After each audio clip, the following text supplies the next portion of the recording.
Dari penilaian BPK Kota Palembang yang beberapa tahun terakhir mendapatkan opini wajar tanpa pengecualian, pada tahun 2023 harus turun ke opini wajar dengan pengecualian.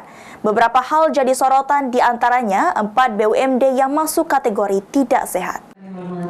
Pejabat Wali Kota Palembang, Kepala Perwakilan BPKP Provinsi Sumatera. Dari penilaian BPK Kota Palembang yang beberapa tahun berturut mendapatkan opini wajar tanpa pengecualian, pada tahun 2023 lalu harus turun ke opini wajar dengan pengecualian. Untuk hal tersebut, BPKP Sumatera Selatan menilai masih ada sejumlah sektor yang perlu peningkatan.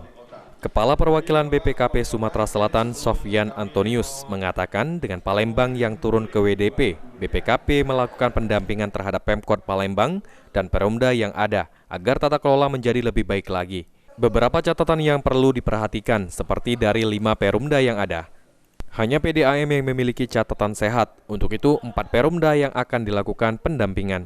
Tata kelola di sini kebetulan ada 5, itu kan ada 5, tapi yang pasti untuk PDAM di sini luar biasa. Bagi saya Kota Palembang luar biasa karena dari 15 PDAM atau Perumda yang ada itu cuma 3 yang sudah sehat termasuk PDAM Kota Palembang. Senada PJ Wali Kota Palembang Ratu Dewa mengatakan, ke depan akan ada pendampingan khusus dari BPKP, utamanya untuk BUMD. Beberapa hal akan menjadi perhatian, mulai dari perencanaan, laporan, hingga evaluasi kinerja BUMD dan OPD.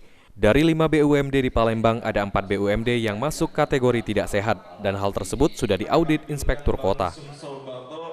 Pendamping setiap OPD yang memerlukan untuk pendampingan, konsultasi maupun koordinasi yang lain sebenarnya. Oke. BUMD apa? Untuk BUMD kan kita ada 5.